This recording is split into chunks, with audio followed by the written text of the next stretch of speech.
Yeah, let's start over. Sorry. At the very beginning? Well, from what you started talking to me about just now. I'm with the Tomasellis. Grace, of the Marie, day. and Joyce. Grace, Marie, and Joyce, okay. The town of Salisbury was under a Suffolk Superior Court consent order, and in 1981 they signed an agreement to construct a sewer system, to rehabilitate it and construct a whole new sewer system in accordance with the Clean Water Act. And they were they were discharging the water into the rivers and the creeks. In 1982, the town of Salisbury voted to construct a sewer system, May 17th, at an annual town meeting. And it was supposed to be no more than $3 million for the local share. And it was the sewer system was generally in accordance with the wastewater facility plan prepared for the town and approved by the Massachusetts Division of Water Pollution Control, including engineering and architect and legal costs and other related costs.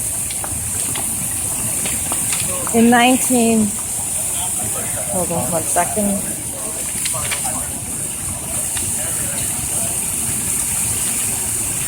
I need to find it. In 1982, EPA issued a finding of no significant impact for the town of Salisbury, and this is the EPA project that number. It was because of the Clean Water Act, the Federal Water Pollution Control Act, and they had a description of the mandated project. The environmental assessment prepared by the Mass Division of Water Pollution Control. Like I just said, now it's called DEP, but that's the division. And it has the project description, 1 to 5, and it had the plan of the area in Salisbury, the beach, going down through town to the new wastewater treatment facility plan. They constructed a sewer, and it was 100% grant funded. In 1991, Well, it was $18 million. it was an $18 million project.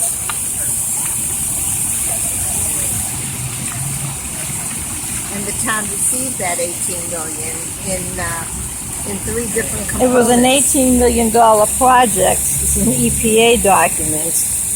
The local share was $1,744,174 in 1991. The whole project was completed by 1989. The local share means that would be passed on to the citizens who are within that project to have to pay the local share. So how many- But in our case, How many residences were over involved? 1,000. But in our case, the Farmers Home Administration picked up that 10% local share in the Right. form of two separate grants. In the Melanson audit in 1989, it writes that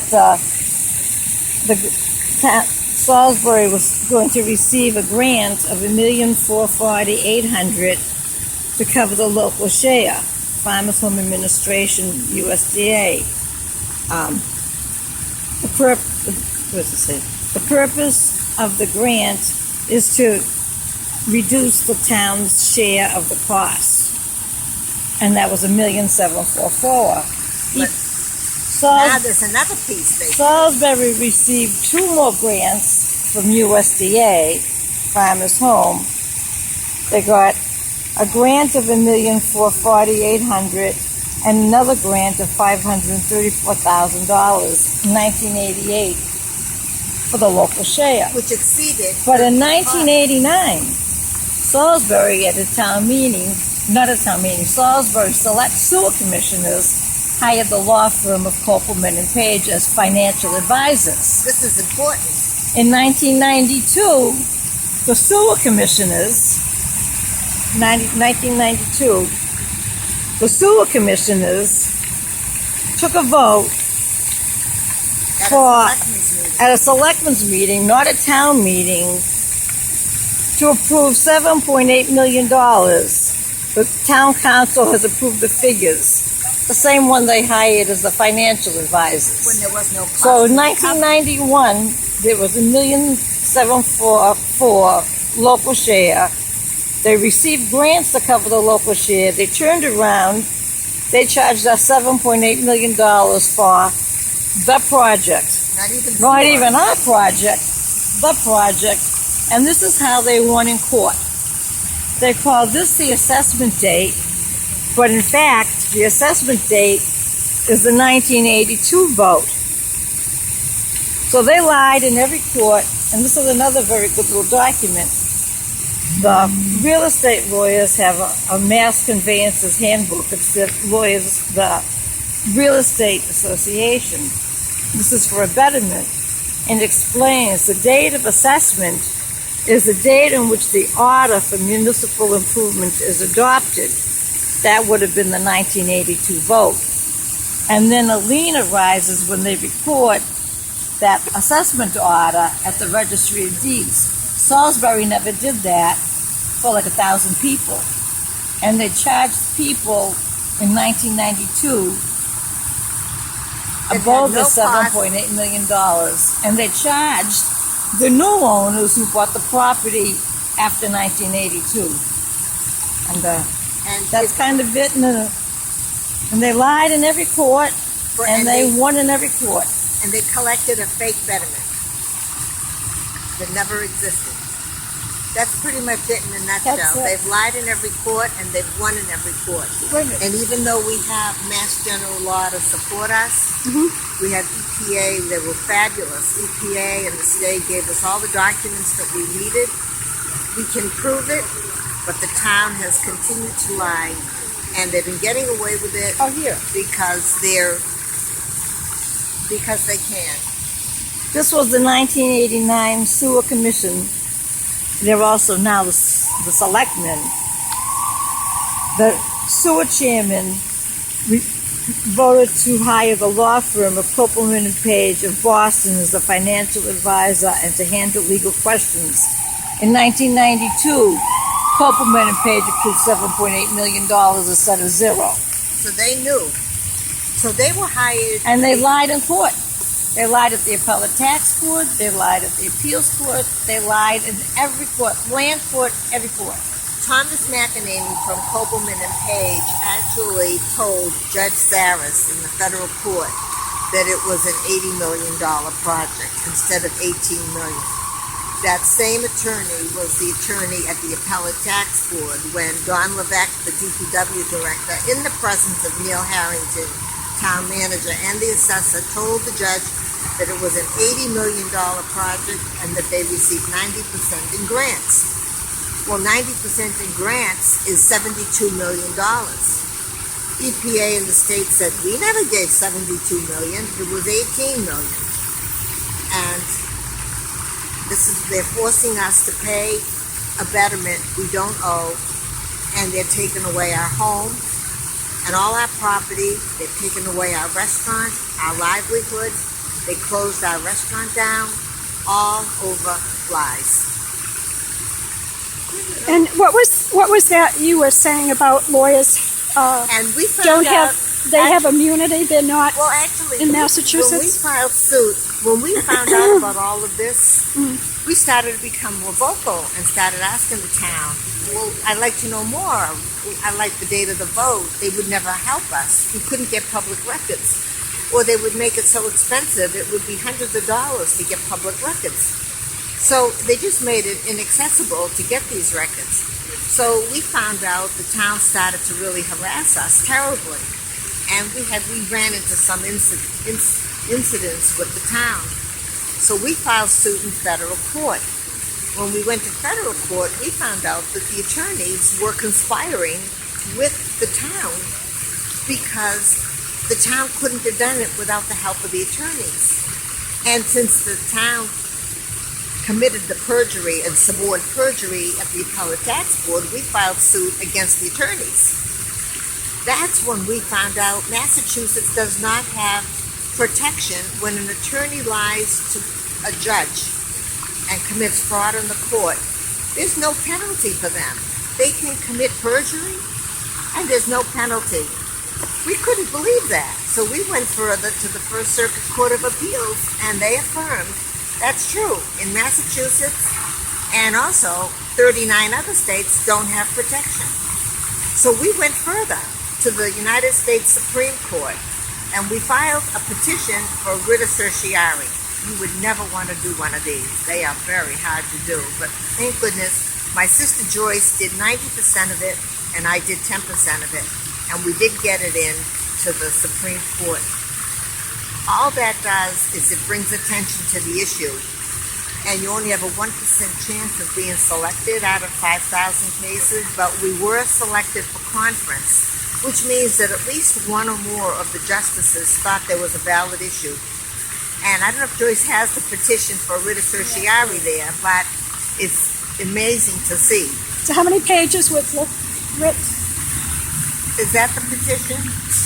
No, I have it here. It's amazing. Well, we didn't even know what a petition for writ of certiorari was. So we had to find out what it was, how to write it, how to compose it, and we did it. And the important thing is we put it on the record, and the reason when you go to the Supreme Court, it's not because of your case, but it's what you discovered in your case. And what we found out was that there are two classes of people. The privileged are the attorneys, and the non-privileged, the rest of us. And we're the rest of us. So that's where you have the difference in classes. That's what they were intrigued with. This is a petition for writ of certiorari. It was written to the Supreme Court of the United States. We have one against the attorneys, Coppola and Coppola, and one against Kopelman and Page. We've been contacting the senators, and we've been notifying different people about what they've done, because we want to start legislation to have protection in the Commonwealth of Massachusetts that when attorneys do commit fraud on the court, they have to have, they can be disbarred and triple damages for the people they've harmed, like us. And this is where the questions presented: does absolute immunity create two classes of citizens, one privileged, the attorneys, and the other ones not privileged, leaving the non-privileged without a remedy in the court system? So we had, should the court allow attorneys to be protected by absolute immunity when they are involved in any of the following: deceit, fraud, cover-up, extortion, conspiracy, fraud upon the court, abuse of process, and obstruction of justice? And this is just, it's unacceptable for Americans to sit back and have this kind of thing go on. We had to write the table of authorities. We had to check with all the different states to find out how many states have protection and which do not. We used all the statutes and the rules that are pertinent for Mass General Law. This was the petition for the writ that went to the court. This is the jurisdiction, how we found out about our decision, the constitutional issues, and the Massachusetts rules of professional conduct. We found out that although they're violating their rules of professional conduct and their ethics requirements, they completely overlooked everything because they know they can get away with it in Massachusetts. This is the statement of our case and how we found out. This case is of great public importance, which affects all citizens of the United States, as it involves granting absolute immunity when it undermines the legitimacy of this country's legal process and constitutional protection for the citizen. The bottom line is, we actually showed that the attorneys, Kopelman and Page, they were involved with this conspiracy. It's very obvious. You can see they wouldn't have covered up by saying an $18 million project was $80 million if they had nothing to cover up. And so we felt we had to go forward. Even though we had a 1% chance, we said at least it's on the record in the Supreme Court in Washington that we know what they did. We know what they did, and I want everybody else to know what they did. And this is the reason we felt that we should have our decision granted. And we had to give the reasons. My sister Joyce wrote the argument. This is part of the argument. These are the states that do have protection. Some of the states have the protection. She contacted every one of the states that had the protection and gave them credit for it. You want to read them? The states that have protection.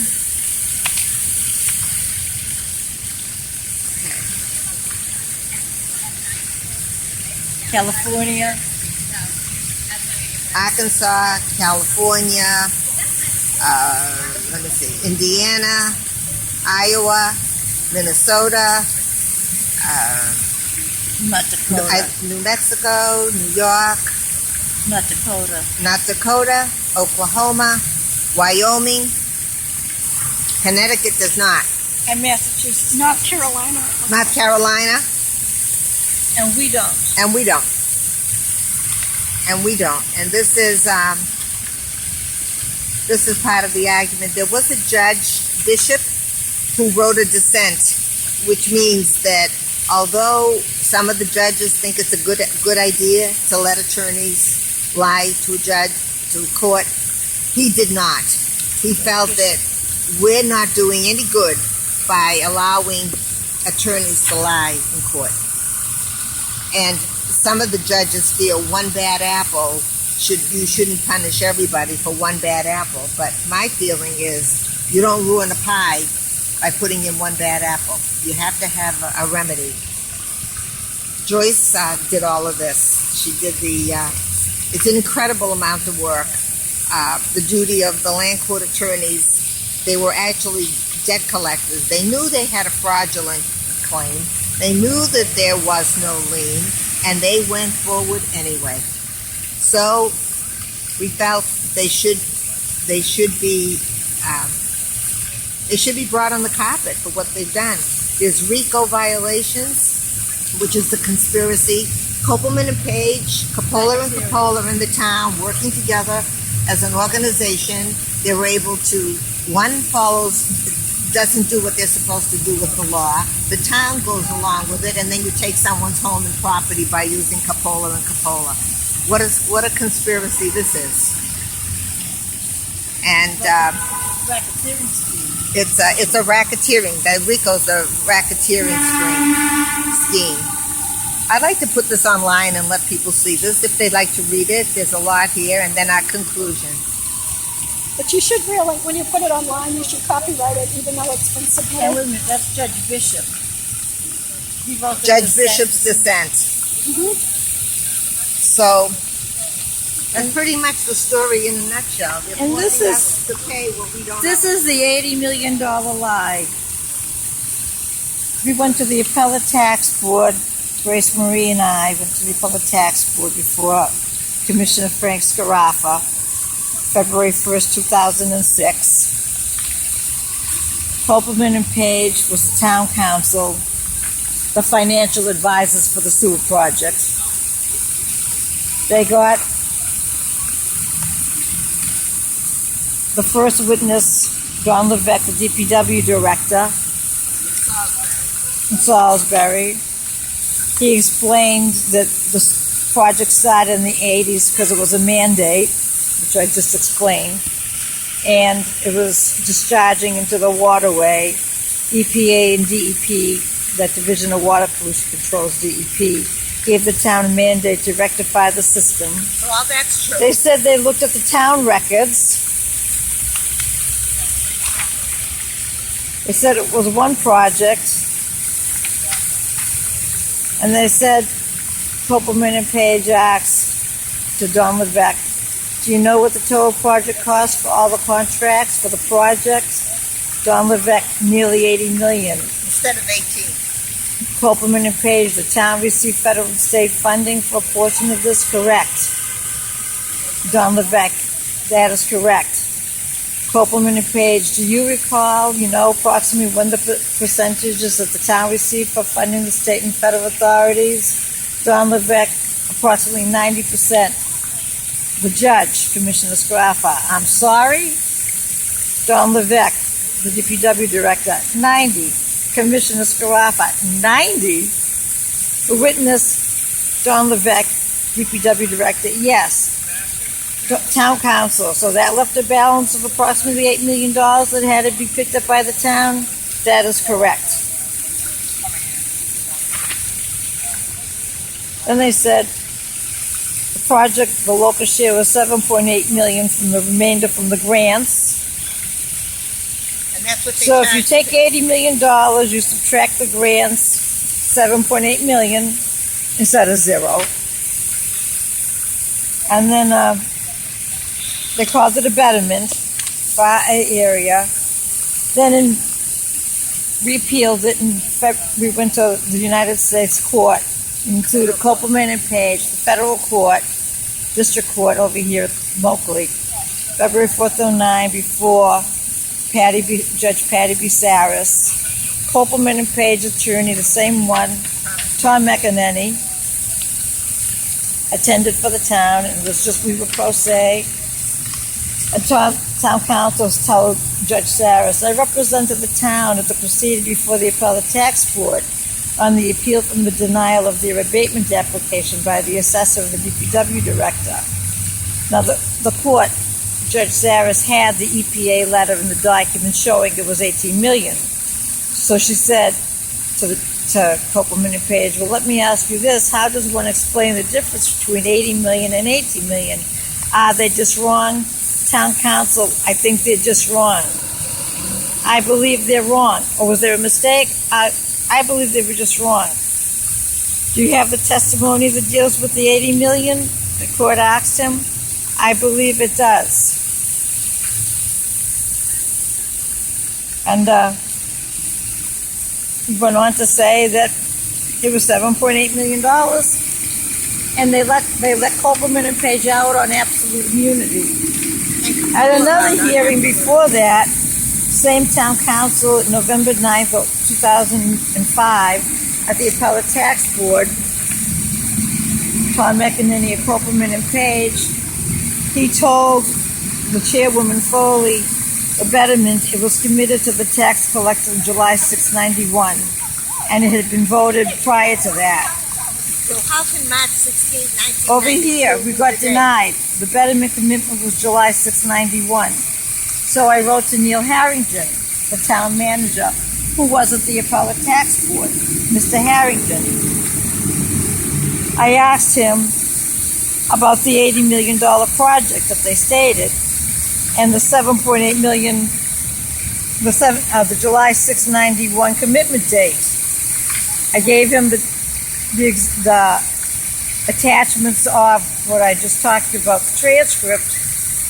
This is what his letter is. Well, he wouldn't answer. He wouldn't answer. The Secretary of State forced Look him at the to answer. reflection up there. I'm going to shut this off a sec. I'm just going to... Okay. The town of Salisbury answered my July 3rd, 2013 request in May. Secretary of State. He wrote down that we asked for the documents reflecting the town received federal and state grant months totaling 90%, $72 million of what the town claimed to be an $80 million sewer project. Neil Harrington, who was at the appellate tax board during the $80 million lie, answered, please be advised that the town has no public records responsive to your request, as the town never received $72 million in federal or state grant funds for a sewer project costing $80 million. And further, they have no documents of July 6, 1991. For 7.8. They went in court. We lost. Even though they admitted, it's okay. Even though they admitted there was no $80 million project, they won. They gave bankruptcy court the selectmen's meeting March 16, 92, And they're taking and our they home. won. And they took our business, my home. my business, my restaurant, my Over fraud. livelihood over fraud. And now they're taking everything we've ever owned, and we're senior citizens now, and we were just young then, young girl.